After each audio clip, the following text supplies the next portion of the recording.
Hello friends, welcome to the Galaxy Geometrics. जैसे कि हमने प्रीवियस जो फर्स्ट पार्ट था हमारे पास प्रीवियस लेक्चर के अंदर 27 नंबर क्वेश्चन तक हमने सॉल्व किए थे और उसके एक्सप्लेनेशन देखा था, जिसके अंदर हमारे पास क्या है, एप्टीट्यूड के 10 क्वेश्चन थे और बचे हुए जो क्वेश्चन थे वो 1 मार्क्स के क्वेश्चन थे। आज हम इस पार्ट के अंदर सॉल्व करने वाले हैं जो 2 मार्क्स के क्वेश्चन होते हैं, जो सभी स्टूडेंट्स के लिए कंपलसरी होते हैं। तो क्वेश्चन नंबर 28 से 46 रहेगा हमारे पास। ठीक है, तो स्टार्ट करते हैं। सबसे पहले 28 क्वेश्चन नंबर देख लेते हैं कि इसमें क्या पूछा गया था कि match the following SAR synthetic aperture radar sensors to their frequency bands. तो फ्रिक्वेंसी बैंड्स के हिसाब से हमारे पास उन सेंसर्स को मैच करना है। तो कॉलम 1 के अंदर हमारे पास सेंसर्स है और कॉलम 2 के अंदर हमारे पास फ्रिक्वेंसी गिवन है। तो नोवासार है, RI सेट है, टेरासार है, एलोस पल्सार है हमारे पास। बैंड से हमारे पास X band, C band, L band और एस बैंड। तो इसका आंसर हमारे पास बी रहेगा, जिसमें पी का जो 4 है हमारे पास, नवसार हमारे पास एस बैंड रहता है। और वहीं हम देखेंगे तो क्यू का 2 रहेगा, RI सेट हमारे पास सी बैंड है। और हमारे पास जो आर का 1 है टेरासार, वो एक्स बैंड है। और एलोस पल्सार हमारे पास क्या हो गया, एल बैंड हो गया हमारे पास। ठीक है, तो ये मैच ऑफ द फॉलोइंग है। इसके हिसाब से आपको नॉलेज होनी चाहिए कि कौन सा बैंड जो है किस फ्रिक्वेंसी पे काम करता है। तो उसका एक्सप्लेनेशन देख लेते हैं। सबसे पहले SAR क्या है हमारे पास, सिंथेटिक अपर्चर रडार है, सेंसर्स है, operate on specific frequency bands. ठीक है, उनको मैच करते हैं। जैसे नवासार हमारे पास एस बैंड पे है, RI सेट 1 हमारे पास सी बैंड पर है, टेरासार हमारे पास एक्स बैंड है, और पोलसार जो एलोस पल्सार था वो हमारे पास एल बैंड पे काम करता है। ठीक है, तो ऑप्शन बी जो है करेक्ट आंसर हो जाएगा। इसका फिर से एक्सप्लेनेशन देखते हैं कि SAR जो synthetic aperture radar systems use microwave signals to create images of the earth surface. तो अर्थ सरफेस या अर्थ ऑब्जर्वेशन सैटेलाइट्स के लिए ये सेंसर्स यूज किए जाते हैं जो कि माइक्रोवेव बैंड पे काम करते हैं। The frequency of these microwave signals is a crucial characteristic as it detects how the radar interacts with different surface and penetrates various material. क्योंकि जो माइक्रोवेव वेवलेंथ होती है हमारे पास, वो लार्ज वेवलेंथ होती है जो पेनिट्रेट कर सकती है मटेरियल्स के थ्रू, और सर्फेसेस जो डिफरेंट इंटरेक्ट करते हैं उसकी स्टडी के लिए हमारे पास ये माइक्रोवेव सिग्नल्स यूज किए जाते हैं। So different frequency bands are suitable for different applications. Breakdown देख लेते हैं। जैसे नोवासार की बात करते हैं तो एस बैंड में काम करता है, जिसकी फ्रिक्वेंसी रेंज हमारे पास 2 से 4 गीगाहर्ट्ज होती है हमारे पास एस बैंड की। ठीक है, so S band radar is often use for meteorological applications के लिए, एयर ट्रैफिक कंट्रोल के लिए, and some remote sensing task. In remote sensing it can offer a good balance between penetration capability better than X band, worth than L band, and sensitivity to surface features. ठीक है, वहीं RI set 1 की देखते हैं तो सी band पर काम करता है, जिसकी फ्रिक्वेंसी ज़्यादा है हमारे पास, 4 to 8 गीगाहर्ट्ज है। So it is an IRSS Indian remote sensing satellite है। ठीक है, it primarily operates in C band. C band SAR is widely used for various application, जैसे एग्रीकल्चर के लिए, जिसके अंदर हम क्रॉप मॉनिटरिंग कर सकते हैं, सॉइल मॉइस्चर एस्टिमेशन, फॉरेस्ट्री है हमारे पास, बायोमास एस्टिमेशन, डिफॉरेस्टेशन मॉनिटरिंग कर सकते हैं। डिजास्टर मैनेजमेंट है तो flood mapping, earthquake damage assessment के लिए। आइस एंड ओशियन मॉनिटरिंग भी कर सकते हैं, जैसे sea ice mapping, oil slick detection. ठीक है, so C band has moderate penetration capabilities allowing it to penetrate through light vegetation and snow. तो हम बिफोर और बिलो द जो ऑब्जेक्ट है उसके रेस्पेक्ट में हम देख सकते हैं, क्योंकि ये इजीली पेनिट्रेट कर सकते हैं हमारे पास। ठीक है, तो ये सारे एप्लीकेशंस हैं हमारे पास RI सेट के। वहीं हम टेरासार की बात करते हैं जो एक्स बैंड में काम करता है, जिसकी फ्रिक्वेंसी और ज़्यादा होती है, 8 से 12 गीगाहर्ट्ज जो एक्स बैंड है हमारे पास। ठीक है, it is a German earth observation satellite. X band radar as a shorter wavelength and higher frequency. जैसे जैसे वेवलेंथ कम होती है हमारे पास, वैसे वैसे फ्रिक्वेंसी बढ़ती है। यहाँ पे फ्रिक्वेंसी ज़्यादा है तो वेवलेंथ हमारे पास शॉर्टर होती है। ठीक है, which means it is very sensitive to surface roughness and small changes on the ground. Its characteristics make it ideal for high resolution imaging के लिए। तो इसके एप्लीकेशंस के हमारे पास हाई रिजोल्यूशन इमेजिंग के लिए यूज होता है। It producing very detailed images of the urban areas, infrastructure and bare ground. वहीं DEM digital elevation model generation के लिए, it creating precise 3D models of the terrain. तो DEM क्रिएट करता है। वहीं मॉनिटरिंग सरफेस डिफॉर्मेशन, सरफेस में अगर थोड़ा सा भी चेंजेज है तो उसको डिटेक्ट कर सकता है, सरफेस रफनेस को डिटेक्ट करता है।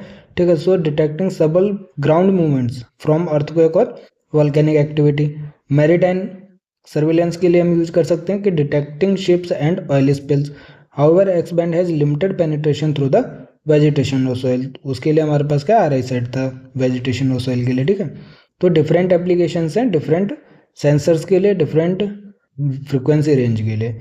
अब हमारे पास फोर्थ क्या है, एलोस पल्सर है जो कि एल बैंड पे काम करता है। अब एल बैंड जो है वो 1 से 2 गीगाहर्ट्ज फ्रिक्वेंसी रखता है, जो कि एक Japanese earth observation satellite instrument है, ठीक है। L band radar has a longer wavelength क्योंकि फ्रिक्वेंसी कम है, which allows for significantly better penetration through vegetation canopies, dry soil and even some snow and ice. तो ये क्या, जितना ज़्यादा वेवलेंथ है उतनी ज़्यादा ये पेनिट्रेट कर सकता है, तो वेजिटेशन के लिए, ड्राई सॉइल के लिए, स्नो और आइस के लिए ये यूजफुल है। इसके जो पार्टिकुलर एप्लीकेशंस है फॉरेस्ट्री में, biomass estimation, mapping forest structure, monitoring deforestation and regrowth के लिए। जियोलॉजी में जो कि बिलो द अर्थ सरफेस हम फाइंड आउट कर सकते हैं, mapping geological structures, fault lines and landforms especially in vegetated area. Soil moisture के लिए है measuring soil moisture content more effectively due to its penetration. फिर हमारे पास पोलर आइस मॉनिटरिंग है, observing ice seat dynamics and glacier movement. तो हम इस एक्सप्लेनेशन में चारों सेंसर्स का, उनके फ्रिक्वेंसी रेंज का और उनकी एप्लीकेशंस क्या क्या है वो चीज़ हम देख सकते हैं, ठीक है। नेक्स्ट क्वेश्चन देखते हैं हमारे पास कि the relativistic effect in GNSS global navigation satellite system. Satellites has two parts, of which the first part is the time dilation due to the shift in the fundamental frequency of the satellite clock. The second part is due to satellite semi-major axis and eccentricity होता है। तो option ए जो है वो हमारे पास correct answer हो जाएगा। इसका एक्सप्लेनेशन देखते हैं कि the relativistic effect in GNSS satellites has two parts. The first part is time dilation, ठीक है, जो कि हमने देखा due to shift in the fundamental frequency of the satellite clock.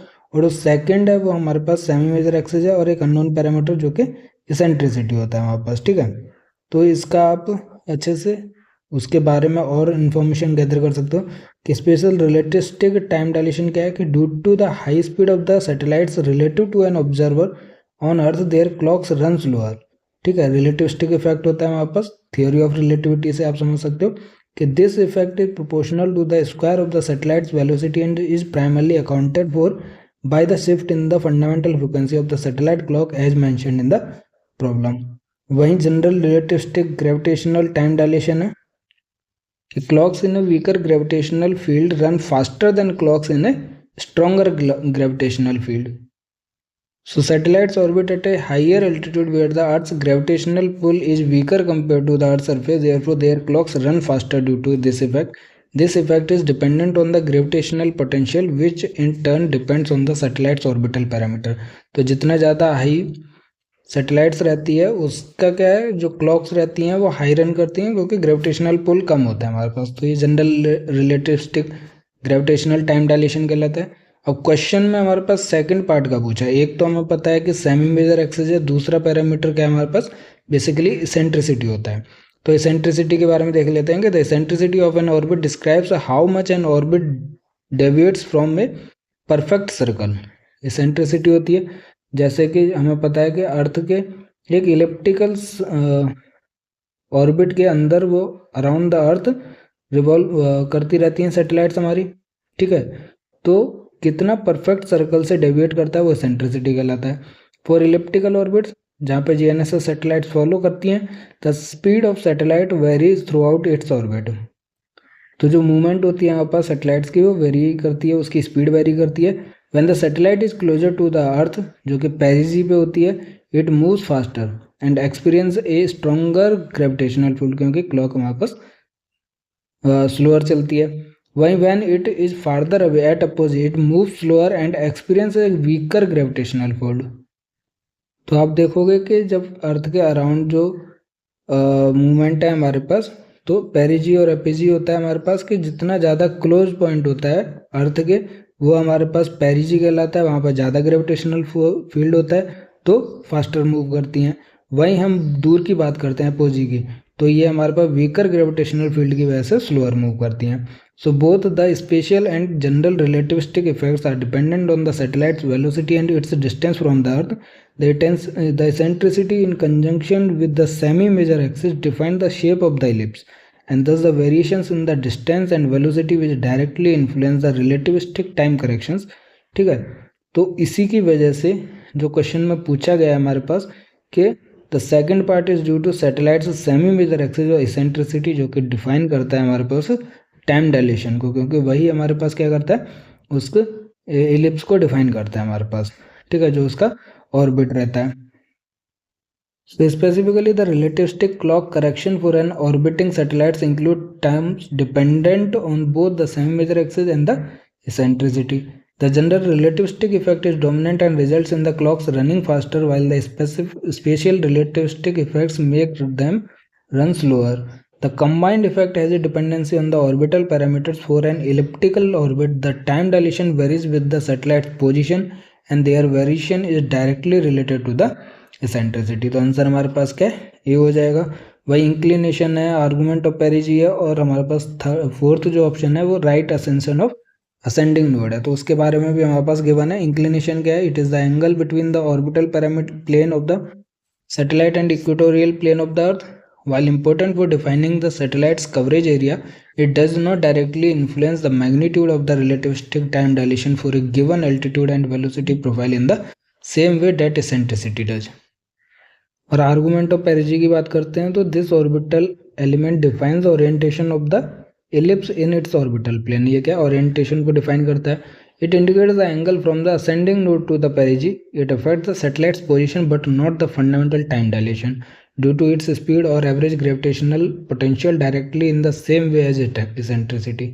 तो आर्गुमेंट जो है वो हमारे पास ओरिएंटेशन को डिफाइन करता है, ना कि उसके टाइम डायलेशन को अफेक्ट करता है. ठीक है, so right ascension of the ascending node क्या है, this orbital element defines the orientation of the orbital plane in space relative to the reference direction. Example the vernal equinox कहते हैं. Similar to the inclination, it's crucial for positioning the satellite in space but does not directly dictate the magnitude of the relativistic time dilation due to varying speed और gravitational potential. तो हमारे पास जो answer है वो हमारे पास eccentricity है, जो टाइम डायलेशन को इफेक्ट करता है. ठीक है, ऑप्शन ए हमारे पास आंसर हो जाएगा.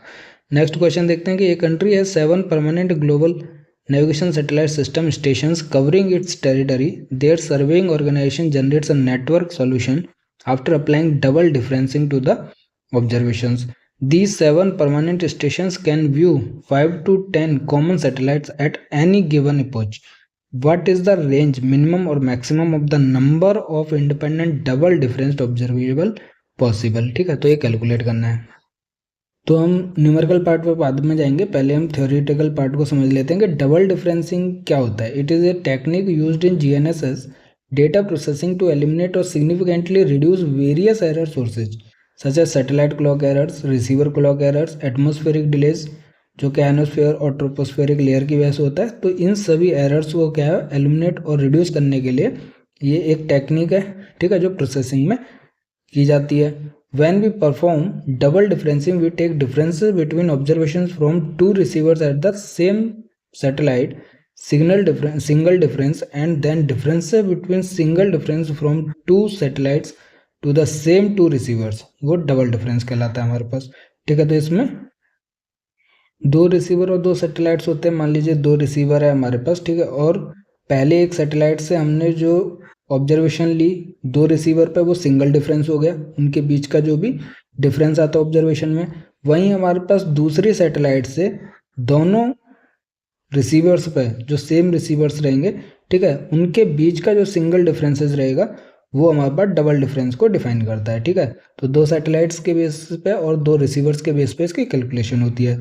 इसका फॉर्मूला है हमारे पास कि the number of independent double differenced observables, जिसको हमने डी से रिप्रेजेंट किया है, can be calculated. D is equal to n-1 into m-1. n क्या है हमारे पास, नंबर ऑफ रिसीवर्स है. ठीक है, permanent GNSS stations in this case. और m जो है वो हमारे पास number of common satellites view है. ठीक है, तो हमारे पास जो गिवन है number of permanent GNSS stations जो गिवन है क्वेश्चन में, वो हमारे पास 7 है. ठीक है, और वहीं हमारे पास 5 to 10 जो है वो हमारे पास कॉमन सैटेलाइट्स है. तो यहाँ पे 5 to 10 मतलब दो वैल्यू गिवन है. एक के लिए m की वैल्यू 5 है हमारे पास मिनिमम, और मैक्सिमम हमारे पास m इज इक्वल टू 10 है। n की वैल्यू हमारे पास कॉमन है 7, ठीक है, जो परमानेंट जीएनएस स्टेशन है। तो डी मिनिमम निकालना है तो n-1 इंटू m-1 कर देना है, तो 7-1 इंटू 6-1 कितना होगा 24 हो गया।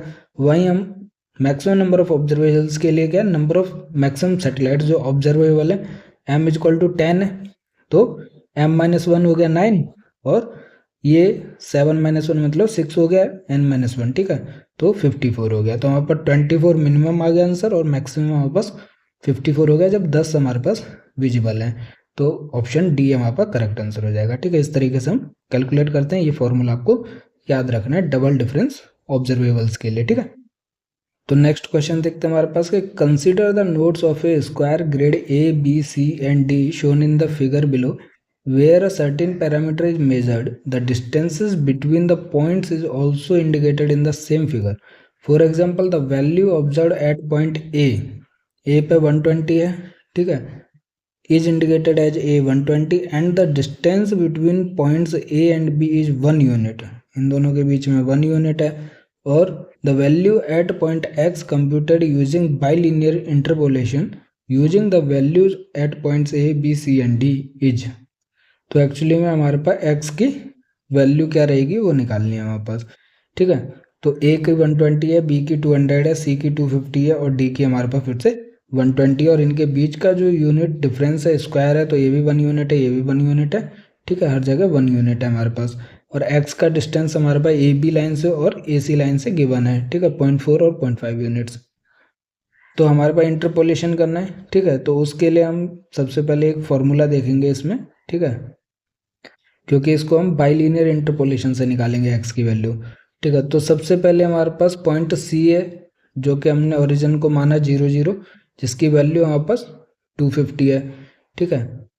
तो 250 हमारे पास पॉइंट सी है, और वहीं हमारे पास पॉइंट डी है 1.0, और 0 मतलब 10 की वैल्यू हमारे पास कितनी है, वैल्यू 120 है, क्योंकि डिस्टेंस सी डी का 1 यूनिट है। वहीं ए की भी हमारे पास 0-1 हो जाएगा, 120 की 1 है, ठीक है। और वहीं हमारे पास 1 पॉइंट की क्या गिवन हो गई, 200 हो गई। तो बेसिकली हम इसको क्या ओरिजिन मान के हम बात कर रहे हैं कि अगर हम इसको 0 0 मानते हैं, ठीक है, सी पॉइंट हो गया 250 वैल्यू हो गई, ये हमारे पास क्या 0-1 हो गया, ये हमारे पास 1-1 हो गया, और ये हमारे पास 1-0 हो गया। उल्टा लिख दिया ये मैंने, ये हमारे पास 0-1 हो जाएगा, y की वैल्यू 1 है यहाँ पे, और यहाँ पे x की वैल्यू 1 है, तो 1-0 हो जाएगा, ठीक है। तो d हमारे पास क्या है 1-0 देख सकते हो, ठीक है, कोऑर्डिनेट से 1-1 b पॉइंट है, और 0-1 हमारे पास क्या है a पॉइंट है, 0-0 हमारे पास c पॉइंट है, 250 वैल्यू है, सबकी वैल्यू हमें गिवन है, ठीक है, 250 120 120 और 200 है। अब हमें x के कोऑर्डिनेट चाहिए, तो अगर हम c से निकालते हैं तो x की वैल्यू हमारे पास c 0-0 है, तो x की वैल्यू जो रहेगी वो 0.4 यूनिट रहेगी, और y की वैल्यू जो रहेगी 0.5 यूनिट रहेगी, ठीक है। तो 0.4 और 0.5 हमारे पास वैल्यू है x के लिए, ठीक है। कोऑर्डिनेट्स की बात करते हैं तो x कोऑर्डिनेट 0.4 हो जाएगा, और y कोऑर्डिनेट हमारे पास 0.5 हो जाएगा। अब सिंपल सा हमें क्या है बाइलिनियर इंटरपोलेशन का फॉर्मूला लगाना है। अब बाइलिनियर इंटरपोलेशन का एक्स वाई के लिए निकालना है, तो कॉर्नर से डिफाइन करेंगे, स्क्वायर्ड कॉर्नर से हमारे पास, ठीक है। तो x1 y1 x2 y2, x1 y2 और x2 y1 हमारे पास 4 कोऑर्डिनेट्स हैं, ठीक है। जो q11 है, q21 है, q12 है, q22 है, हमारे पास वैल्यू गिवन है हमारे पास। x1 y1 मतलब ओरिजिन हो गया हमारे पास, ठीक है, x1 y1 मतलब c पॉइंट हो गया, x2 y1 हमारे पास d पॉइंट हो गया 10 वाला, जो कि Q21 है, और ये Q11 हमने माना। और वहीं x1 y2 की वैल्यू बात करते हैं तो 0-1 मतलब a की वैल्यू हो गई 120, ठीक है, Q12 की। वहीं Q22 हमारे पास क्या है b की वैल्यू हो गई x2 y2 की 200, और xy की वैल्यू हमारे पास 0.4 और 0.5 हो गई हमारे पास c के रेस्पेक्ट में, ठीक है। तो अब इसको ओरिजिन मान के ये क्या हो गया हमारे पास Q11 हो गया, ठीक है, ये Q12 हो गया, ये हमारे पास, ये हमारे पास Q22 हो गया हमारे पास, ठीक है। और अगर हम देखा जाए तो x2 y2 हो गया, ये हमारे पास x2 y1 हो गया, ये हमारे पास x1 y1 हो गया, और ये हमारे पास क्या हो गया x1 y2 हो गया जो कि q21 हो गया। ये q12 हो जाएगा क्योंकि x1 y2 है और ये हमारे पास x2 y1 है तो q21 है हमारे पास, ठीक है। तो हमारे पास बेसिकली वैल्यू तो दोनों की सेम है, q12 और q21 की, ठीक है, जो कि 120 है। तो इस तरीके से, और एक्स वाई हमने इसको माना 0.4 और 0.5 यूनिट पे, ठीक है। और हमने बाइलिनियर इंटरपोलेशन का फॉर्मूला लगा दिया। फॉर्मूला क्या है हमारे पास, 1 अपॉन में x2 minus x1 into y2 minus y1, और ब्रैकेट में हमारे पास क्या रहेगा, होल ब्रैकेट है, तो q11 x2 minus x y2 minus y plus q21 x minus x1 y2 minus y plus q12 x2 minus x y minus y1 और q22 हमारे पास x minus x1 y minus y1। तो यहाँ से आपको सारी value interpolate करके put up करनी है। तो x2 minus x1 y2 minus y1 1 minus 0 दोनों को मल्टीप्लाई करेंगे 1 आ जाएगा। फिर वही हमने q11 x2 माइनस x और y2 माइनस y को सॉल्व किया, ठीक है। q11 की वैल्यू 250 हो गई और x2 की वैल्यू 1 हो गई और x की वैल्यू 0.4 हो गई हमारे पास, ठीक है। और उसी तरीके से y2 की वैल्यू 1 हो गई और y की वैल्यू 0.5 हो गई, मल्टीप्लाई करके हमने 75 निकाला। फिर 24 निकाल लेंगे हम x minus x1 y2 minus y से मल्टीप्लाई करके q21 का, ठीक है। q21 की वैल्यू 120 हो गई। इसी तरीके से हमने सारी वैल्यूज कैलकुलेट कर ली और इस फॉर्मूले में फिर से पुटअप कर दी। तो ये हमारे पास क्या आया, इसकी वैल्यू तो 1 आई, नीचे भी ये 1 आई, तो 1 अपॉन में 1 मतलब 1 ही हो जाएगा। और इन सभी की वैल्यूज कितनी आई, 75 24 36 और 40 आई हमारे पास, ठीक है। उन सभी को मल्टीप्लाई कर दिया तो सॉरी ऐड करेंगे हम यहाँ पे, ठीक है, क्योंकि ये एडिशन है। तो इन सभी को ऐड कर दिया तो सभी वैल्यूज को ऐड करने के बाद 175 आया। तो x की वैल्यू हमारे पास कितनी आ गई, बाइलिनियर इंटरपोलेशन का यूज करके, फॉर्मूले का यूज करके 175 आ गई, ठीक है। तो आपको इस फॉर्मूले को देखना है और कौन सा डिनोशन क्या रिप्रेजेंट कर रहा है वो चीज़ हमने ऑलरेडी इसमें डिस्क्राइब की हुई है, ठीक है। तो आपको बाइलिनियर इंटरपोलेशन का फॉर्मूला यूज करके आंसर निकाल लेना जो कि 175 आएगा, ठीक है। तो आंसर हमारे पास ऑप्शन ए करेक्ट हो जाएगा। नेक्स्ट क्वेश्चन क्या है कि the first value in the output of the SQL query given below when run on a table having name table1 is SQL sequence query language होती है। तो select last name from table1 where state in order by the first name। तो इस query में क्या पूछा जा रहा है वो आप इजीली अंडरस्टैंड कर सकते हो कि वेयर स्टेट इन, तो स्टेट इन वाले 3 है हमारे पास। उसके बाद last name from table 1, last name क्या रहेगा हमारे पास, जब हम ऑर्डर कर देंगे इसको फर्स्ट नेम के हिसाब से, तो फर्स्ट नेम के हिसाब से आप क्या इन तीनों को ही देखो सबसे पहले, ठीक है। और इसमें बोला है ऑर्डर करना है फर्स्ट नेम के हिसाब से। तो फर्स्ट नेम के हिसाब से अगर हम ऑर्डर करते हैं, ये फर्स्ट नेम है हमारे पास, तो डी वाला ऊपर आ जाएगा फर्स्ट नंबर पे, ये फर्स्ट हो जाएगा डॉगलस, और एडविन सेकंड हो जाएगा, पॉल हमारे पास थर्ड नंबर हो जाएगा। अब इनका हमें लास्ट वाले का सेलेक्ट लास्ट नेम हमें बताना है, ठीक है, फर्स्ट नेम का। तो एडविन सेकंड पे चला जाएगा, फर्स्ट पे हमारे पास डॉगलस आ जाएगा, जिसका लास्ट नेम क्या है हमारे पास, रमीरेज है हमारे पास। तो आंसर क्या है, रमीरेज हो जाएगा, ठीक है। तो इस क्वेरी लैंग्वेज के अंदर ही हमें पता है क्या चीज़ पूछी गई है। सबसे पहले आपका स्टेट इन वाले हमने 3 कर लिया, उसके बाद ऑर्डर वाइज कर दिया फर्स्ट नेम को लेटर कैपिटल से, तो हमने डी ऊपर रख दिया, सबसे पहले नंबर पे आ जाएगा, और उसका लास्ट नेम बताना है हमें, तो रमीरेज हो जाएगा वहाँ पर उसका लास्ट नेम, आंसर क्या रमीरेज हो जाएगा। उसका एक्सप्लेनेशन फिर आप देख सकते हो कि SQL query is select last name from table 1 where state is equal to in order by the first name, ठीक है। तो अगर हम इस टेबल में जाते हैं और स्टेप बाय फॉलो करते हैं, सबसे पहले तो इन वाले 3 ही रहेंगे, एडविन हो जाएगा, पॉल हो जाएगा और डॉगलस हो जाएगा हमारे पास, ठीक है। और सेकंड स्टेप में क्या है, order by the first name. First name अगर हम उसको फिल्टर करते हैं इन द असेंडिंग ऑर्डर, तो डी ऊपर आ जाएगा, ई सेकंड नंबर पे और पी थर्ड नंबर पे, ठीक है। तो डॉगलस, एडविन और पॉल रहेगा। अगर आप इनका लास्ट नेम साथ में लेके चलते हो तो रमीरेज हो जाएगा, स्क्वायर हो जाएगा और रोथरॉक हो जाएगा। और इसी में हमें क्या पूछा गया है, select last name and find its value, find the first value. तो फर्स्ट का डॉगलस था जिसका लास्ट नेम रमीरेज है, जो कि आंसर हो जाएगा हमारे पास, ठीक है। So after ordering by first name the first entry is Douglas and its corresponding last name is the Ramirez, therefore the first value in the output of the SQL query is the Ramirez answer हो जाएगा। ठीक है, तो option A correct answer हो जाएगा। ठीक है, next question देखते हैं हमारे पास। Consider the 3 input raster images given below. A geospatial analyst decided to use the overlay operation to generate a new raster showing the average value.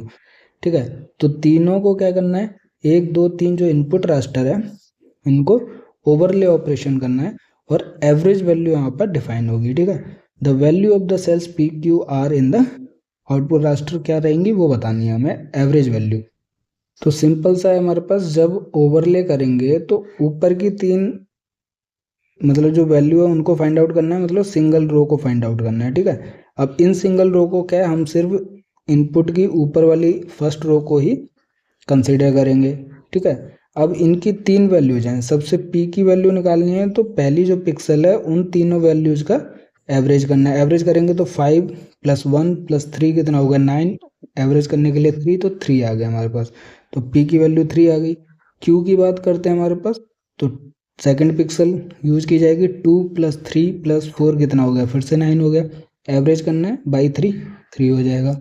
ठीक है, वहीं हम आर की वैल्यू कैलकुलेट करनी है, तो थर्ड पिक्सल यूज की जाएगी, तो 3 + 2 5 + 1 कितना हो जाएगा 6 हो जाएगा, 6/3 मतलब 2 हो जाएगा। तो P की वैल्यू हो गई, Q की वैल्यू हो गई, R की वैल्यू हो गई, P3 Q3 और R2, ऑप्शन ए हमारे पास करेक्ट आंसर हो जाएगा। ठीक है, तो इसका आप यहाँ से क्या है एक्सप्लेनेशन देख सकते हो कि new raster is generator showing the average values of the 3 input rasters. ठीक है, तो we need to find the values for cells P Q and R in the output raster. अब इन्हीं को corresponding cells in the input raster for P Q and R हमें identify करना पड़ेगा। तो cell P is the at row 1 column 1 of the output raster. Corresponding cell जो रहेंगी input raster में वो सेम रहेंगी, पहले के अंदर 5 है, फिर 1 है और 3 वैल्यू है हमारे पास इनपुट की रो 1 और कॉलम 1 की जो पिक्सल वैल्यू है। ठीक है, तो इनको सम किया, एवरेज के लिए बाई 3 किया, 3 वैल्यू है तो आंसर के 3 आ जाएगा, P की वैल्यू 3। वैसे ही अगर हम Q की बात करते हैं तो रो 1 है, कॉलम सेकंड है, इनपुट के अंदर देखेंगे तो 2 3 और 4 वैल्यू है, ऐड ऑन करके एवरेज निकालेंगे तो Q की वैल्यू 3 आ जाएगी। सिमिलर R की वैल्यू डिफाइन करनी है, तो रो 1 कॉलम 3 है, तो इनपुट रास्टर के अंदर 3 है, 2 है और 1 है, 6/3 मतलब 2 हो जाएगा। तो वैल्यू क्या हो जाएगी, P की वैल्यू 3, Q की वैल्यू 3 और R की वैल्यू 2, आंसर ए हमारे पास आंसर हो जाएगा। ठीक है, नेक्स्ट क्वेश्चन क्या है हमारे पास, इन्हें geographical information system database, a stream is represented by a line and houses are represented by polygons. The pollution in the stream is affecting houses within the distance of 500 on both sides. Which vector data analysis operations should be performed to identify houses affected by the pollution in the stream? तो देखिए, जब हमारे पास कोई stream है, ठीक है, और उसके आसपास हाउसेज हैं हमारे पास, ठीक है, डिफरेंट हाउसेज होंगे डिफरेंट प्लेस पे। ठीक है, अब इसमें हमें बताना है कि ये जो पॉल्यूशन अफेक्टेड कौन से हाउस होंगे फ्रॉम द 500 मीटर डिस्टेंस। मान लीजिए ये 500 मीटर का बफर जोन बन जाता है। ठीक है, यहाँ से 500 metre left side right side दोनों साइड हमारे पास 500 मीटर में जो भी हाउसेज आएंगे वो इफेक्टेड हो जाएंगे। तो ये क्या एक बफर जोन कहलाता है, और इसी इमेजेस को हम क्या कर सकते हैं, ओवरले कर सकते हैं इनके ऊपर। जैसे ही ओवरले करेंगे इस एरिया को, तो उस पर जो हाउसेज इफेक्ट हो रहे हैं वो पॉल्यूशन से इफेक्ट होंगे। ठीक है, तो 2 चीज़ों से हम इसको फाइंड आउट कर सकते हैं, एक तो बफर जोन हो गया क्रिएट करके, ठीक है, तो बफर और ओवरले करके उतने एरिया को हम इसके ऊपर ओवरले करेंगे इमेज के ऊपर, तो जितने हाउसेज उसके अंदर आएंगे वो इफेक्टेड होंगे, और बफरिंग जोन बनाएंगे तो भी हम उसको फाइंड आउट कर सकते हैं। तो बफर और ओवरले करके हम क्या फाइंड आउट कर सकते हैं, तो ऑप्शन ए हमारे पास करेक्ट आंसर हो जाएगा।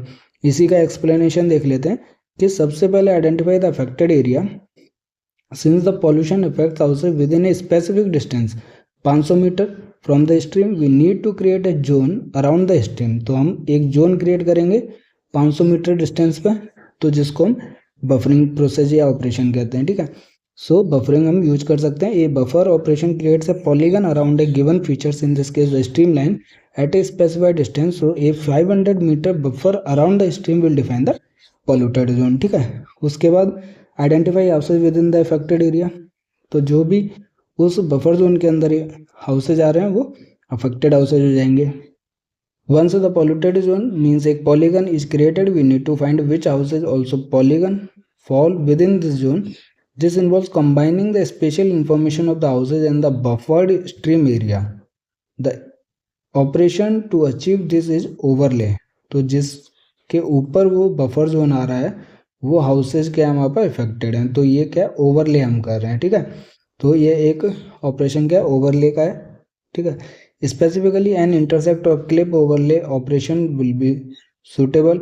N interaction overlay would create a new feature containing only the parts of the houses that are within the buffered area. तो अगर हम इंटरसेक्ट या क्लिप ओवरले डिफाइन करते हैं तो उसी पोर्शन या हाउसेज को वो पिक करेगा जो अफेक्टेड है हमारे पास पॉल्यूशन से। ठीक है, सो द ओवरले या intersection overlay would create a new feature containing only the parts of houses that are within the buffered area, effectively identifying the affected house. ठीक है, तो अगर हम चारों ऑप्शन को देखते हैं, buffer and overlay, this aligns perfectly with our analysis. First create a buffer around the stream, then overlay this buffer with the house polygons to identify affected houses. ठीक है, वहीं डिजोल्व एंड ओवरले अगर होता तो dissolve is use to combine features based on a common attribute. It's not directly needed to define the affected area around a line feature और to select houses based on proximity. तो option ए ही correct है हमारे को।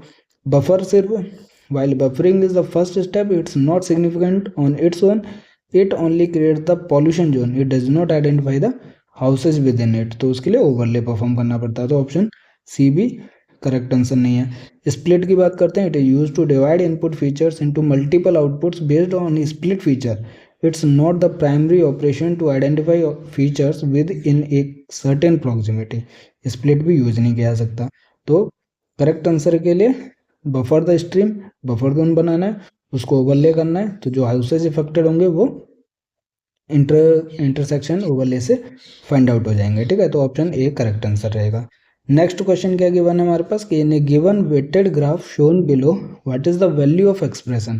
P plus D का square से हमें निकालना है, जिसमें पी और डी क्या है हमारे पास वो चीज़ देखनी है। पी है number of paths with shortest distance D. D क्या है हमारे पास shortest distance between node A and E है हमारे पास। ठीक है, तो पी और डी की वैल्यू निकालनी है, उसका स्क्वायर करके हमें कैलकुलेट करना है। ठीक है, एक्सप्रेशन पी प्लस डी की स्क्वायर की वैल्यू। तो पी और डी निकालना है, जिसके लिए हमारे पास alphabets A B C D E F denotes हैं नोड्स के। नंबर 1 to 6 डिनोट है वेट्स बिटवीन टू नोड्स। तो वेट भी गिवन है हमारे पास जो नंबरिंग में है, और ए से ई और एफ जो है वो हमारे पास नोड्स के अल्फ़ाबेट से डिनोट किया गया।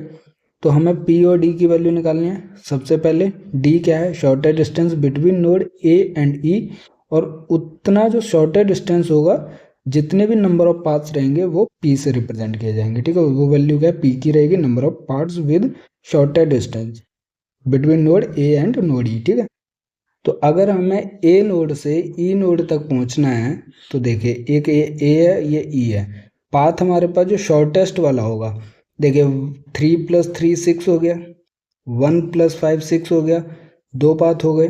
उसके बाद एक और देखेंगे अगर हम तो 1 + 2 + 3 ये भी 6 हो गया। ठीक है, तो ये डी की वैल्यू अगर आप देखो तो जनरली 6 आ रही है जो मिनिमम वैल्यू होगी हमारे पास।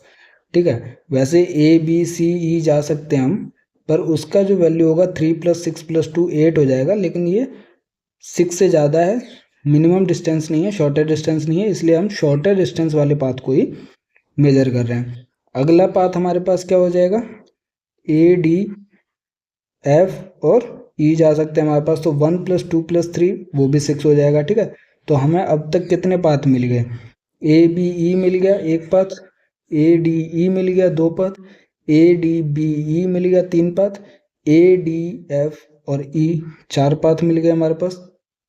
तो P की वैल्यू हमारे पास 4 हो गई, और D जो मिनिमम डिस्टेंस मिल रहा है हमारे पास 6 मिल रहा है। तो P + D स्क्वायर की वैल्यू निकालनी है हमें, तो 6 + 4 का स्क्वायर मतलब 10 का स्क्वायर कितना हो जाएगा 100 वैल्यू।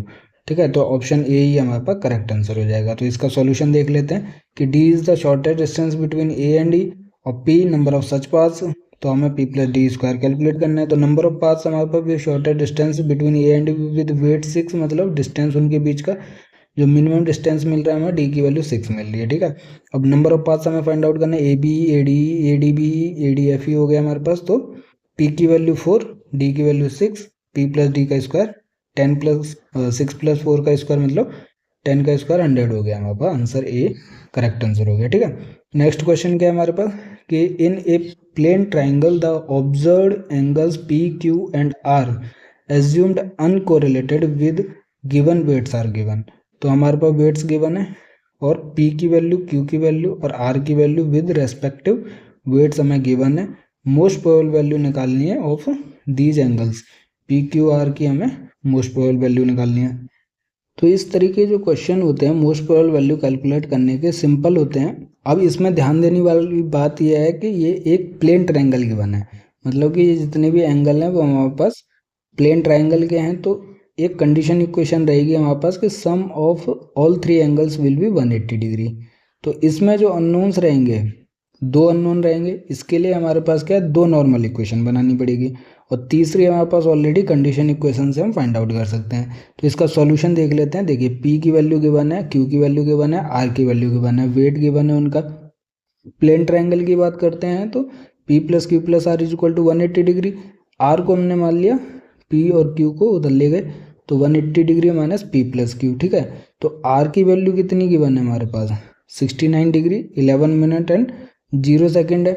ठीक है, तो आर की वैल्यू है 69 डिग्री 11 मिनट एंड 0 सेकेंड।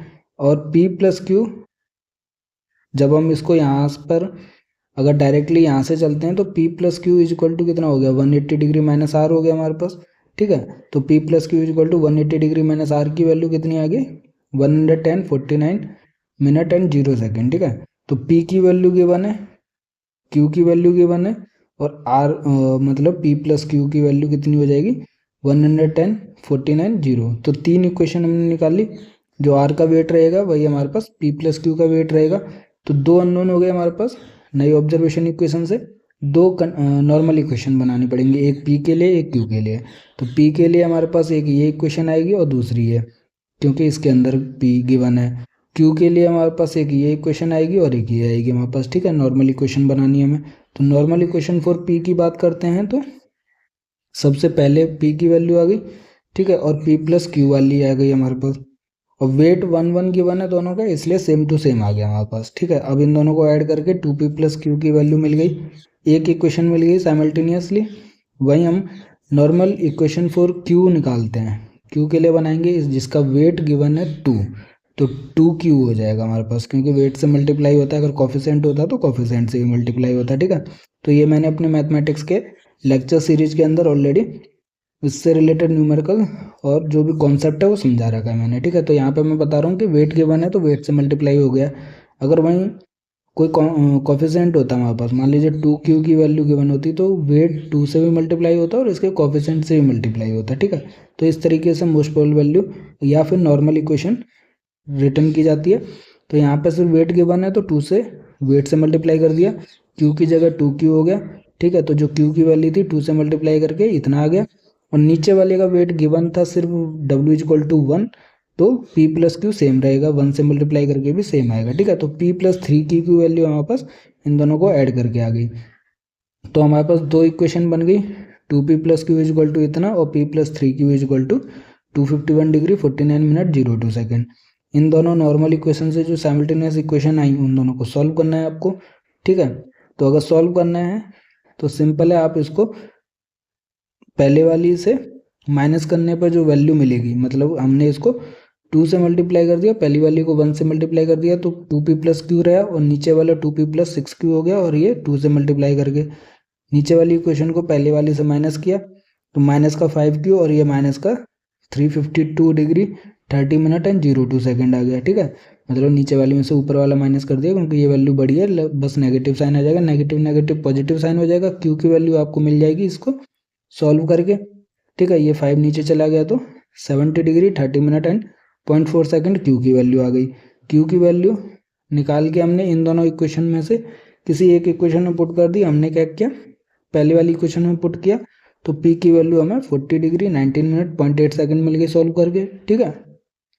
वहीं आर की वैल्यू निकालनी है तो 180 डिग्री माइनस का पी प्लस क्यू, पी निकाल लिया हमने, क्यू निकाल लिया, इन दोनों को ऐड करके 180 डिग्री में से माइनस किया तो आर की वैल्यू निकल गई। तो पी की वैल्यू हमारे पास आ गई 40 डिग्री 19 मिनट 0.8 सेकंड, क्यू की वैल्यू आ गई 70 डिग्री 30 मिनट 0.4 सेकंड, आर की वैल्यू आ गई 69 डिग्री 10 मिनट 58.8 सेकंड, ठीक है। तो ये डिवाइड कैसे करते हैं, एड ऑन कैसे करते हैं डिग्री मिनट सेकंड में, ये ऑलरेडी मैंने मैथमेटिक्स की लेक्चर सीरीज में समझा दिया है, ठीक है। पूरा अच्छे से कॉन्सेप्ट बताया हुआ है उसमें, ठीक है। तो इस तरीके से हमने आंसर निकाल लिया अपना सी, ठीक है। आप देख सकते हो कि पी की value 40 degree 19 minute 0.8 second, Q की value 70 degree 30 minute 0.4 second, R की value 69 degree 10 minute and 58.8 second, ठीक है। तो वही आंसर हमारे पास आ गया है, ऑप्शन सी हमारे पास करेक्ट आंसर हो जाएगा। नेक्स्ट क्वेश्चन क्या है हमारे पास, which of the following statements is are correct in the context of Voronoi polygon. तो मल्टीपल स्टेटमेंट्स करेक्ट हो सकती हैं, एमएसक्यू का क्वेश्चन है, ठीक है, मल्टीपल सेलेक्ट क्वेश्चन है। पहला ऑप्शन क्या है हमारे पास कि वोरोनोई पॉलीगन में contain more than one point specially where the density of the points is higher. दूसरा है कि the centre of a Voronoi polygon is a circumcentre of a Delaunay triangle, ये दोनों ही गलत हैं। थर्ड ऑप्शन क्या है कि each intersection of Voronoi edges belongs to at least 3 Voronoi polygons. Fourth है Voronoi polygons and Delaunay triangle are geometric dual of each other. तो option wise explanation देख लेते हैं कि वोरोनोई पॉलीगन में contain more than one point, न कि इसमें specially where the density of points is higher. तो इसका एनालिसिस देखते हैं। पहले ऑप्शन का कि Voronoi polygon is defined such as all points within it are closer to its associated seed point than to any other seed point. By definition, each Voronoi polygon contains exactly one seed point, मतलब कि the point for which it is closest region. तो one seed point exactly ये contain करता है, not more than one point, ठीक है। तो ये पहला ऑप्शन गलत हो जाता है। If a polygon contained more than one point, it would contradict the definition of a Voronoi diagram. While the shape and size of the Voronoi polygons can vary based on the point density, smaller polygons in denser areas, each polygon is uniquely associated with a single generating point, ठीक है। मोर than one point नहीं होता है, पहला option गलत हो गया। दूसरा हमारे पास कि the centre of a Voronoi polygon is a circumcentre of a Delaunay triangle. इसका एनालिसिस देखते हैं कि the vertices intersection of edges of a Voronoi diagram are the circumcentre of the Delaunay triangles. The center of the Voronoi polygon is not a standard defined term in this context. If it refers to the generating point, then that is incorrect. If it refers to the geometric center, that's also not necessarily a circumcenter. तो option B भी गलत हो गया। वहीं third option की बात करते हैं कि each intersection of the Voronoi edges belongs to at least 3 Voronoi polygon. तो एनालिसिस है the intersection of a Voronoi edges are called Voronoi vertices, ठीक है। A Voronoi vertex is equidistant from at least 3 generating points, ठीक है। Therefore, it is meeting point of at least 3 Voronoi polygons. तो option जो है जो edges का रहता है हमारे पास Voronoi एजेस का, वो एटलीस्ट 3 Voronoi polygons को कंटेन करता है, सही बात है। In a general case, non-degenerated, a Voronoi vertex is the intersection of exactly 3 Voronoi edges and thus belonging to exactly 3 Voronoi polygons. In degenerate cases, it could belong to more, so at least 3 is accurate. Option C सही हो जाएगा हमारे पास। Fourth option है Voronoi polygons and Delaunay triangles are geometric dual of each other. Analysis का it is the fundamental concept in computational geometry. The Delaunay triangulation and the Voronoi diagram are indeed geometric duals. Each vertex in the Voronoi diagram corresponds to a Delaunay triangle. और वहीं अगर हम बात करते हैं कि each edge in the Voronoi diagram correspond to an edge in Delaunay triangulation, तो दोनों का ज्योमेट्रिक डुअल है एक दूसरे के। Each Voronoi polygon correspond to a point in the Delaunay triangulation, specifically the generating point. This duality means that if you have one, you can construct the other. तो option D भी correct है हमारे पास। तो ये चीज़ आपने देखी होगी कि वोरोनोई जो पॉलीगन्स होते हैं हमारे पास इस तरीके से बनते हैं हमारे पास, ठीक है। तो ये जो वोरोनोई पॉलीगन्स हैं डिफरेंट शेप में, जनरेटिंग पॉइंट्स होते हैं, एजेस होती है हमारे पास, ठीक है। तो ये जो इंटरसेक्शन है वो हमारे पास क्या है, वर्टेक्स है, ठीक है। ये वर्टेक्स हो गया हमारे पास। और वहीं एजेस की बात करते हैं तो ये वाली चीज़ें क्या एजेस हो जाती हैं हमारे पास, ठीक है। और ये जनरेटिंग पॉइंट है इनके बीच में। तो ये क्या ट्रायंगुलेशन के ज्योमेट्रिक डुअल है। और वहीं अगर हम बात करते हैं कि Voronoi edges belong to at least 3 Voronoi polygons, ये भी सही बात है, ठीक है। तो ऑप्शन सी और डी करेक्ट आंसर हो जाएगा, ठीक है। नेक्स्ट क्वेश्चन की बात करते हैं कि which of the following conditions is are essential for geostationary satellite orbits. ये भी एमएसक्यू का क्वेश्चन है। इज आर की बात कर रहा है, कौन सी कंडीशंस हो सकती हैं। इसेंट्रिसिटी इज जीरो, सही बात है हमारे पास, जियो स्टेशनरी सैटेलाइट की बात कर रहे हैं। वहीं inclination is close to zero, ये भी सही बात है। प्रोग्रेड होना चाहिए, ये भी सही बात है। रेट्रोग्रेड वाला गलत है हमारे पास, ठीक है। इसका एक्सप्लेनेशन देख लेते हैं कि जियो stationery satellite orbit is a special type of Jio synchronous orbit directly above the earth equator 0 degree latitude पे। मतलब कि जो अर्थ है, जो इक्वेटर होता है 0 डिग्री जो लैटिट्यूड पर रहता है, उसके ऑर्बिट के अंदर ये रिवॉल्व करता है। तो आपको पता होना चाहिए कि जियो स्टेशनरी सैटेलाइट से क्या है, अर्थ की रिवॉल्यूशन के बराबर इसका स्पीड होता है। तो वो एग्जैक्टली स्टेबल दिखता है हमारे पास अर्थ के रेस्पेक्ट में, ठीक है। तो वही चीज़ अभी हम देखेंगे कि with a period equal to the earth rotational period means 1 sidereal day होता है। This allows the satellite to appear stationary from the ground. But ये क्या है, exactly above the equator move करता है, ठीक है। तो अगर पहले की बात करते हैं कि सेंट्रिसिटी इज जीरो, तो for a satellite to remain stationary relative to a point on earth its orbit must be perfectly circular, ठीक है। ये क्या हमारे पास सर्कुलर है। सर्कुलर रहेगा तो हमारे पास क्या नॉन एसेंट्रिक होना चाहिए, मतलब एसेंट्रिसिटी उसकी जीरो हो गई। So a non zero eccentricity would causes the satellite distance from the earth to vary, making it appear to oscillate. Therefore, eccentricity must be zero. This is a essential condition.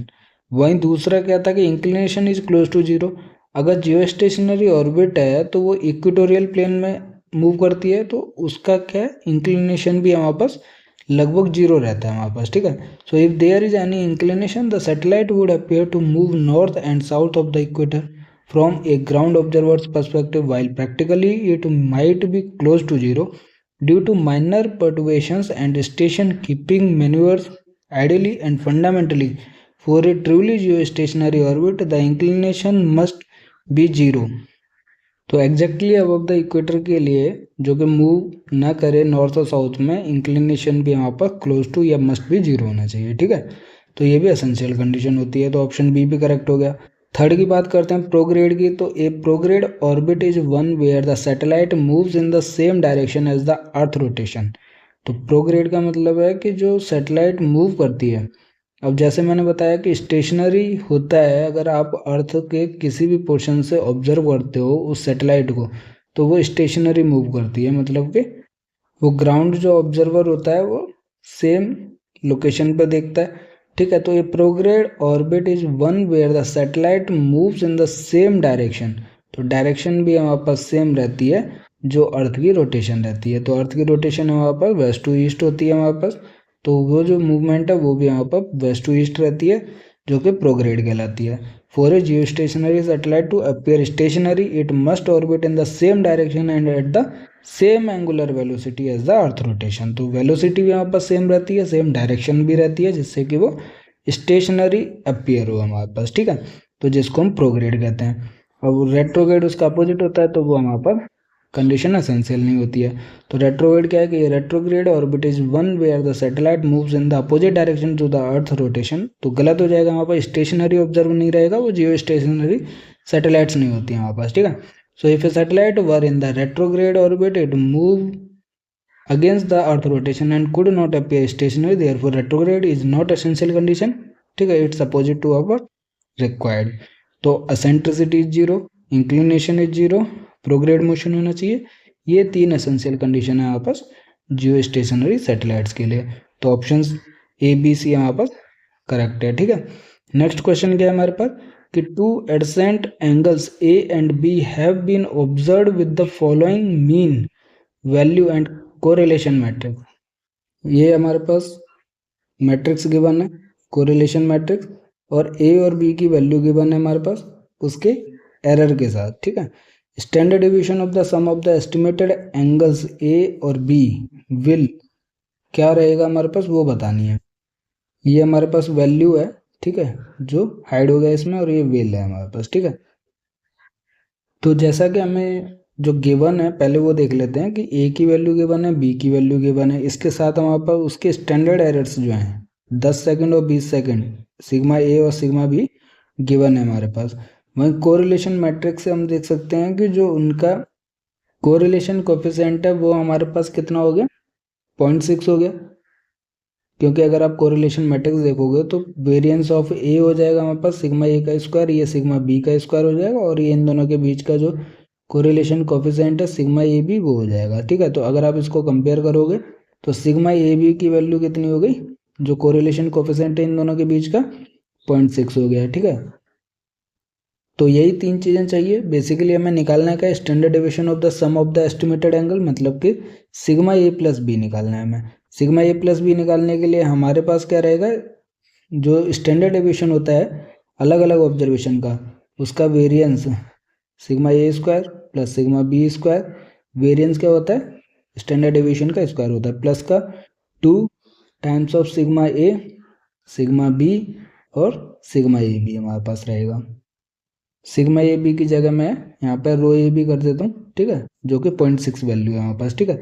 अब हमें पता है sigma ए की value कितनी हो गई, 10 हो गई, सिग्मा बी की वैल्यू हमारे पास 20 हो गई, ठीक है, और वहीं हमारे पास सिग्मा बी 10-20 हो गया, और रो ए बी की वैल्यू हमारे पास यहाँ से 0.6 हो गई। तो जब हम वो वैल्यू पुटअप करते हैं, ठीक है, कोरिलेशन मैट्रिक्स से हमने कोफिशिएंट निकाल लिया ए और बी का कोरिलेशन कोफिशिएंट, वहीं स्टैंडर्ड डेविएशन अगर हमें sum of angles A plus B का निकालना है तो सिग्मा ए प्लस बी का sigma A square plus sigma B square plus 2 sigma A sigma B into का रो ए बी हो जाएगा, ठीक है। तो उसकी वैल्यू पुट करने के बाद जो आपका आंसर आएगा 27.20, ठीक है, ये आपका आंसर आ जाएगा 27.20 सेकेंड्स में, ठीक है, 2 डेसिमल पॉइंट तक।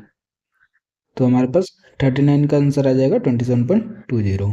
नेक्स्ट क्वेश्चन क्या है कि the residual error in a measurement comprises a bias of plus का 0.08 metre and a random component given by the following density function हमारे पास। तो डेंसिटी प्रोबेबिलिटी डेंसिटी फंक्शन रहता है, ठीक है, उससे हम कंपेयर करके निकाल सकते हैं। तो for this system the mean square error हमें निकालना है इन द मीटर, यूनिट याद रखनी है हमें, मीटर में निकालना है, ठीक है, राउंडेड ऑफ 2 डेसिमल प्लेसेस तक।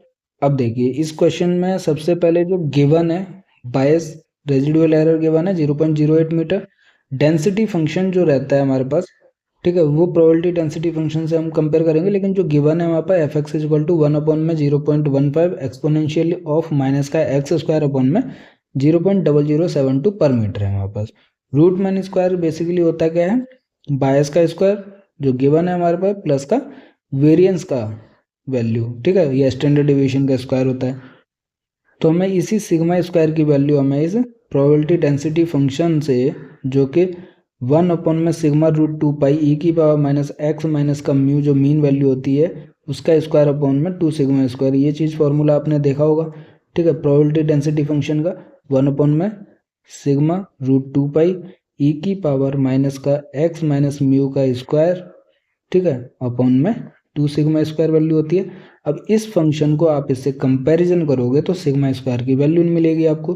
कैसे कंपेयर करोगे, तो यहाँ से आप कंपेयर कर सकते हो कि नीचे जो था हमारे पास ई की पावर माइनस का एक्स माइनस म्यू का स्क्वायर अपॉन में 2 सिग्मा स्क्वायर है, ठीक है, तो ये जो 2 सिग्मा स्क्वायर की वैल्यू है वो कितनी है 0.0072।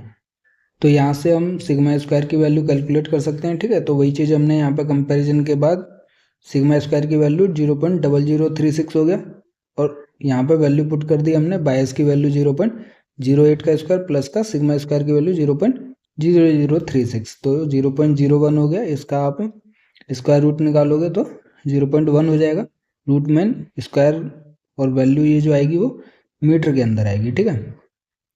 आपका जो आंसर हो जाएगा वो अपना 0.1 हो जाएगा, ठीक है। तो कौन सी वैल्यू कहाँ से लेनी है, ये थोड़े टिपिकल क्वेश्चन हमारे पास इस बार जो गेट ज्योमेट्रिक्स 2025 हुआ है, काफ़ी सारी डिफिकल्ट क्वेश्चन जो कि डीप से पूछे गए हमारे पास, ठीक है, उनका सॉल्यूशन हम देख रहे हैं। नेक्स्ट क्वेश्चन क्या है कि for the following 10 angle observations the standard error of the mean angle is given as arc second, ठीक है। अब हमारे पास 10 वैल्यू गिवन है जिनका स्टैंडर्ड एरर हमें निकालना है। तो सिंपल सा चीज़ है हमारे पास कि 10 वैल्यू का सबसे पहले हम क्या करेंगे, मीन वैल्यू निकालेंगे। अब मीन वैल्यू निकालने के लिए पूरी कैलकुलेशन करने की ज़रूरत नहीं है, क्योंकि हम देख सकते हैं कि इन 10 ऑब्जर्वेशंस के अंदर 25 डिग्री 40 मिनट तो कॉमन है। उसके बाद जो वेरिएशन है वो है हमारे पास सेकंड्स में, ठीक है। अब सेकंड्स में जो एवरेज हम निकाल सकते हैं, टोटल एंगल न लेके सिर्फ सेकंड्स का एवरेज निकाल लेते हैं। तो 12, 14, 16, 18, 9, 15, 10, 13, 15, 18 डिवाइडेड बाई 10 वैल्यू है, उससे मीन क्या आ गया, सेकंड्स का 14 सेकंड आ गया। तो मीन एवरेज वैल्यू कितनी हो गई, जो कॉमन है 25 डिग्री 40 मिनट, और जो एवरेज आया सेकंड्स का वो 14 सेकंड आया हमारे पास। तो ये मीन वैल्यू आ गई, मीन एंगल हमारे पास आ गया। वहीं अगर हम स्टैंडर्ड डेविएशन कैलकुलेट करेंगे, इनका फॉर्मूला होता है हमारे पास कि standard deviation is equal to square root of X, जो भी ऑब्जर्वेशन रहेगी, माइनस का mean value whole square divided by N number of observation minus 1, ठीक है। इस फॉर्मूले में पुट कर देना है। जैसे पहली वैल्यू है हमारे पास 25 डिग्री 40 मिनट 12 सेकंड, और हमारे पास ये तो पता ही है डिग्री और मिनट कॉमन है, सेकंड्स में वेरिएशन है, मतलब 14 सेकंड है बाद में। तो 12 सेकंड में से हम 14 सेकंड को माइनस करके उसका स्क्वायर लिख देते हैं, तो सिंपल रहेगा हमारे पास, ठीक है। तो डिग्री मिनट तो एक दूसरे से कैंसिल आउट रहेंगे, क्योंकि मीन वैल्यू में और ऑब्जर्वेशन वैल्यू में कॉमन है, सिर्फ सेकंड्स में वेरिएशन है। तो पहले का हमारे पास देखा जाए तो 12 सेकंड है, दूसरे का 14 सेकंड है, फिर 16, 18, 9, 15, 10, 13, 15 और 18 सेकंड है हमारे पास। वहीं मीन एंगल का कितना है, 14 सेकंड है। तो हमने क्या सिर्फ सेकंड्स का लेके यहाँ पे सॉल्व आउट किया है। तो 12 माइनस 14 का स्क्वायर, 14 माइनस 14 का स्क्वायर, ऐसे करके हमने सारे ऑब्जर्वेशन एंगल को, मीन एंगल को माइनस कर दिया हर एक ऑब्जर्वेशन वैल्यू से, ठीक है। तो सेकंड्स के स्क्वायर का डिवाइडेड बाई एन की value 10, number of observation minus 1 कितना हो जाएगा, 9 आ जाएगा। तो इसको हमने सॉल्व किया तो 84 आ रहा है और नीचे 9 हो जाएगा। तो इसका स्क्वायर रूट निकालेंगे 3.05 सेकेंड हो जाएगा। तो ये standard deviation of single observation है। हमें निकालना क्या है क्वेश्चन में, standard error of the mean निकालना है हमारे पास। तो ये फॉर्मूला हमें पता ही है कि सिग्मा मीन निकालना है, तो सिग्मा जो standard deviation of single observation divided by the square root of N होता है हमारे पास, ठीक है।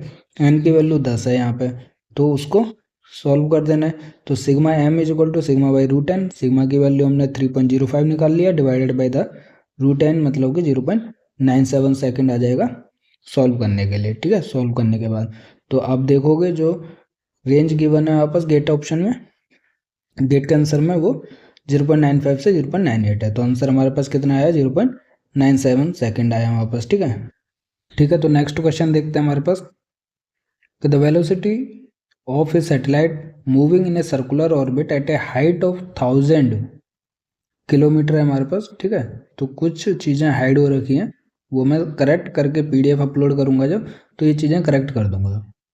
तो एल्टीट्यूड हमारे पास 1000 किलोमीटर है अबव द अर्थ सरफेस, ठीक है। उसके बाद हमें क्या निकालना है, वेलोसिटी ऑफ सैटेलाइट निकालना है, जिसके बाद हमारे पास जी की वैल्यू, कैपिटल जी की वैल्यू 6.67 इंटू 10⁻⁻11 मीटर क्यूब पर kg पर सेकंड स्क्वायर गिवन है। मास ऑफ अर्थ गिवन है 5.972 इंटू 10⁻24 kg, और रेडियस ऑफ अर्थ हमारे पास गिवन है 6378 किलोमीटर। क्योंकि हमें पता है वेलोसिटी निकालने के लिए जो फॉर्मूला है Gm/r का स्क्वायर रूट, उसके अंदर हमें वैल्यू पुट करनी है सिंपल सा। तो वेलोसिटी ऑफ सैटेलाइट निकालना है तो स्क्वायर रूट ऑफ Gm/r, जी की वैल्यू गिवन है हमारे पास, ठीक है। और m की वैल्यू भी हमारे पास मास ऑफ अर्थ गिवन है, r जो है वो हमारे पास रेडियस ऑफ अर्थ और एल्टीट्यूड को ऐड ऑन करना पड़ेगा हमारे पास, ठीक है। तो ये 1000 किलोमीटर है और ये हमारे पास 6378 किलोमीटर है, दोनों मिला के कितना हो जाएगा, 7378 किलोमीटर हो जाएगा। और इसको हमने मीटर में चेंज किया तो 1000 से मल्टीप्लाई हो जाएगा, और 3 डेसिमल पॉइंट के लिए 10⁻³ से, तो ओवरऑल कितना हो जाएगा, 10⁻6 आ जाएगा।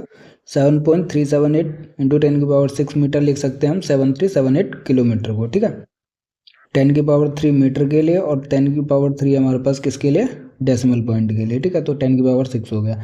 तो बेसिकली जब आप ये फॉर्मूला लगाते हैं तो सेंटर से हमारे पास रेडियस हो गया और एल्टीट्यूड की वैल्यू हो गई। तो एक यही चीज़ यहाँ पे ध्यान देने वाली थी कि हमारे पास जो आर की वैल्यू रहेगी वो आर टोटल रहता है हमारे पास, ठीक है। तो इसको आप सिंपली सॉल्व कर सकते हो। 6.67 into 10⁻11 into 5.972 into 10⁻24 divided by 7.378 into 10⁻6। तो ये सॉल्व करके आपका कितना आ जाएगा, 7357 मीटर पर सेकंड में आ जाएगा, क्योंकि हमने मीटर में कन्वर्ट कर दिया था। हमें चाहिए आंसर किलोमीटर पर सेकंड में, तो इसको हमने 1000 से डिवाइड कर दिया, 7.36 किलोमीटर पर सेकंड हमारे पास आंसर आ जाएगा, ठीक है। ये जो आंसर है हमारे पास गेट के गिवन आंसर के अंदर, रेंज के अंदर है, ठीक है। आंसर हमारे पास 7.36 किलोमीटर पर सेकंड हो जाएगा। नेक्स्ट क्वेश्चन है हमारे पास कि the radiant temperature of a body is 360 kelvin and its emissivity is 0.6, then the kinetic temperature of the body is, kelvin में निकालना है हमारे पास। तो अगर हम रेडिएंट टेम्परेचर निकालना है और एमिसिविटी का जो फॉर्मूला होता है, हमें पता है कि एमिसिविटी बेसिकली रेडिएंट एनर्जी, ठीक है, किसी भी बॉडी से divided by the radiance energy by the black body, उसको हम एमिसिविटी कहते हैं, जो कि वैल्यू 0.6 गिवन है। अब ये जो एनर्जी है इसका जो टेम्परेचर से रिलेशन होता है वो हम स्टीफन बोल्ट्जमैन लॉ से निकाल सकते हैं कि energy is directly proportional to temperature की पावर 4 होता है, ठीक है। तो उसी फॉर्मूले का यूज करके आप देखोगे यहाँ पर जो ई एमिसिविटी रहेगा वो हमारे पास radiant temperature divided by the kinetic temperature की पावर 4 रहेगा हमारे पास, ठीक है।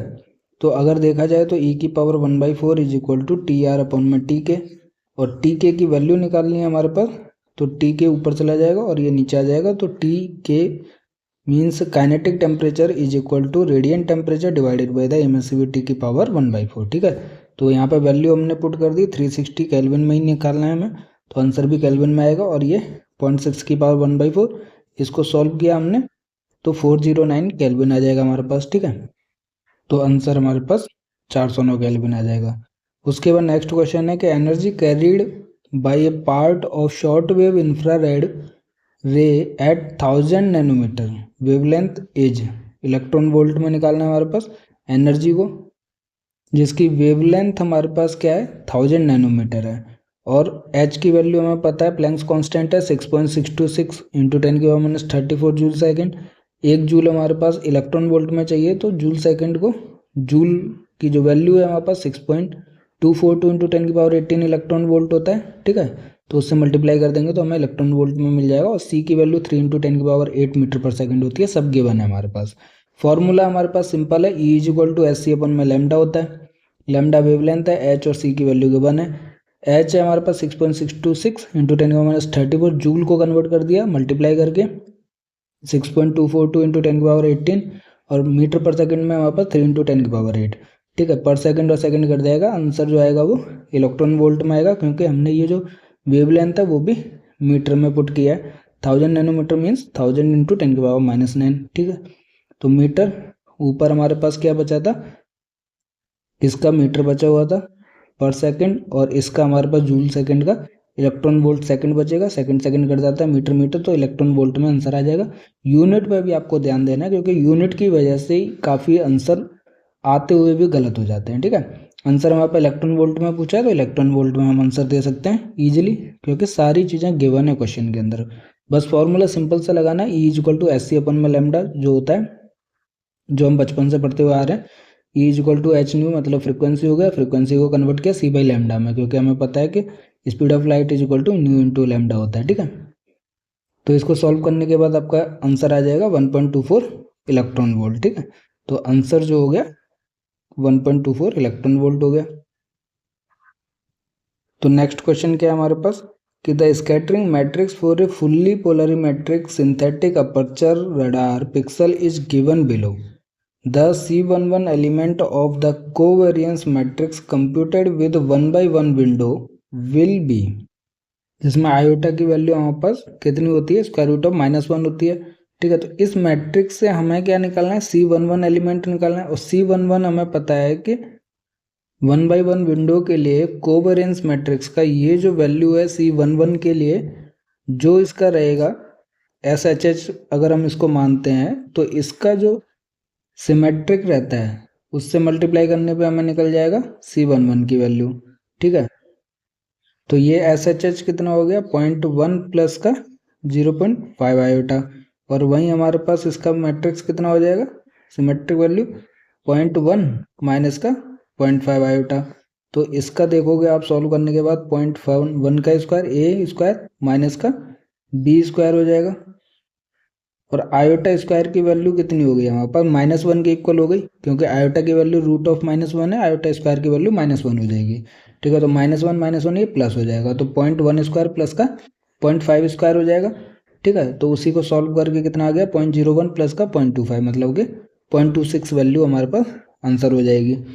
ठीक है, तो कोवेरियंस मैट्रिक्स C11 एलिमेंट क्या है इससे निकाल सकते हैं हम। ठीक है, तो ये जो 2 मार्क्स का क्वेश्चन है, लास्ट क्वेश्चन क्या है हमारे पास कि global navigation satellite system can be used for positioning and timing the average geometric dilution of precision GDOP at a location is 1 and positional dilution of precision PDOP is 0.8। तो GDOP की value है 1 और PDOP की value है 0.8 with the precision of the measurements being 300 metre.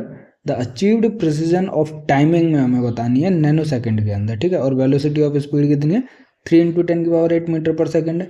अब हमें पता है कि टोटल जो डायल्यूशन ऑफ प्रिसीजन होता है, जो कि टाइम डायल्यूशन ऑफ प्रिसीजन और पोजिशनल डायल्यूशन ऑफ प्रिसीजन से निकलता है ज्योमेट्रिक डायल्यूशन ऑफ प्रिसीजन, मतलब कि ज्योमेट्रिक डायल्यूशन ऑफ प्रिसीजन का square is equal to time का और पोजिशनल डायल्यूशन ऑफ प्रिसीजन का स्क्वायर के बराबर होता है। ठीक है, ये time of dilution of precision है, तो हम यहाँ से क्या time dilution of precision calculate कर सकते हैं। ये हो जाएगा 1 का स्क्वायर, ये हो जाएगा 0.8 का स्क्वायर, इससे हम TDOP की वैल्यू निकाल सकते हैं।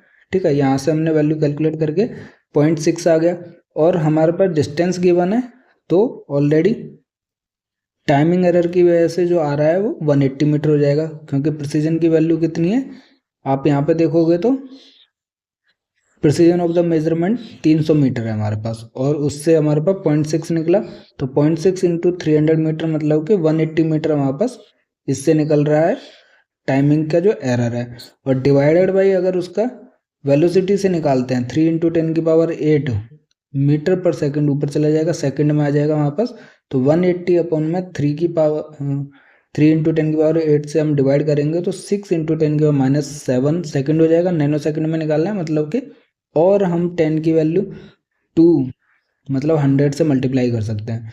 ठीक है, तो 100 से मल्टीप्लाई करके 100 से डिवाइड करेंगे, तो 100 से मल्टीप्लाई 600 हो जाएगा, डिवाइड करने पर 7 की जगह 10⁻⁹ हो जाएगा, मतलब नैनो सेकंड में हमारे पास आंसर निकल आएगा, तो 600 नैनो सेकंड हो जाएगा। ठीक है, तो ये मैंने कन्वर्ट करना बताया कैसे कन्वर्ट करते हैं हम। तो सिंपल है, जो चीज़ गिवन है अगर आप वो लिख लोगे तो आपको सब समझ आ जाएगा। GDOP 1 है, PDOP 0.8 है, तो इससे हम टाइम डायल्यूशन ऑफ प्रिसीजन, ठीक है, TDOP निकाल सकते हैं, 0.6 आ गया। मेजरमेंट प्रिसीजन मीटर में निकालना है, तो टाइमिंग एरर 0.6 × 300 हो गया 180 मीटर। इसको हमने टाइम में कन्वर्ट करने के लिए स्पीड ऑफ लाइट से डिवाइड कर दिया और नैनो सेकंड में कन्वर्ट कर दिया, तो 600 नैनो सेकंड हमारे पास आंसर हो जाएगा, और जो गेट का आंसर था वो भी 600 नैनो सेकंड है। ठीक है, तो ऑप्शन जो 46 का आंसर होगा 600 आंसर हो जाएगा। ठीक है, तो ये जो क्वेश्चन थे वो हमारे पास 2 मार्क्स के क्वेश्चन थे। अब जो आगे के क्वेश्चन है वो है हमारे पास ऑप्शनल सब्जेक्ट्स के सेक्शन 1 और सेक्शन 2 के लिए।